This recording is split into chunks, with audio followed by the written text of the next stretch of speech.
Come, my friends, I will tell you a tale. Long ago, the land was bare. The earth held no life. Its people cried for help, for a miracle. An old woman answered their call, sowing her mysterious magic into the earth. And the land grew and flourished for a time. But be warned, she spoke. The land must be fed. All life must come from another. The people nodded, thrilled at their good fortune, but did not heed her word. Many years later, there were 3 children, a young boy, his sister, and their brother, who all walked in the light of the Dawnfather. So noble were they, their parents could not help but look upon them with pride in their hearts. Stay close to us, darlings. The world out there is withering and dying. Do not stray far from home. Say your prayers and always walk in the light of the sun. And so they did, for a time. But children are children, and soon their minds began to wander. Their parents had warned them from ever setting foot in the barren wilderness, but the desire for knowledge beckoned them. "Why do they not want us to go to the wood?" the youngest asked, his heart full of pity for the dying land.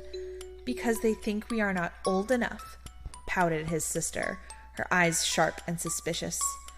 "Because they think we would be scared," scoffed the oldest, his brain quick and clever. "I'm not scared of anything," the youngest proclaimed, and his heart swelled. "You are so," said his sister. "I bet you would never go in," her eyes flashing with mischief. "We could all go. I think it would be fun to give you a scare," laughed the oldest, his mind already planning. One day, they left their prayers early and wandered to the edge of the wood, so vast and full of mystery. As they stepped through the bushes, the light began to fade through the trees. Now they no longer walked in the light of the sun. Their hearts grew cold with fear. Soon they could see almost nothing. Linking hands, they began to count their steps. 1, 2, 3, 4, 5... And then, in the darkness, they heard a voice. "Hunger." There before them limped a spindly old crone, hair matted with dirt and twig. "Who are you, grandmother, and what are you doing in these woods?" called the youngest. "I am these woods, child. I am the land and the mountains, too. I am dying. The land is dying, and I hunger so. I think I will eat one of you." "Oh, please, grandmother, our parents would surely despair," cried his sister. "I must eat for the land to thrive." "But what if you ate a part of each of us, so that our family may still stay all together?"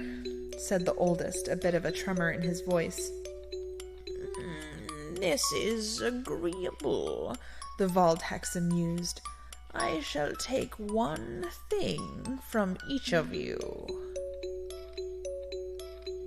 The children, frozen as if under a spell, watched as the Waldhexe stepped forward, a stone knife in her hand. She stepped up to the oldest. "What will you take from me?" he asked, his mind racing. "I shall take your mind and consume all of your thoughts." And so she cut, and so she ate, and the boy's thoughts were never his own again. She stepped up to the sister. "What will you take from me?" her eyes weaving back and forth. "I shall take your pretty eye and consume all of the truth that you see." And so she cut, and so she ate, and the girl could only see darkness. Lastly, she stepped up to the youngest. "Why must you take something from me? Is your hunger not satisfied?" The old crone laughed. "My hunger will never be satisfied, but if you do this, I shall let you and your siblings go free." The boy began to cry. "What will you take from me?" he asked, his heart heavy.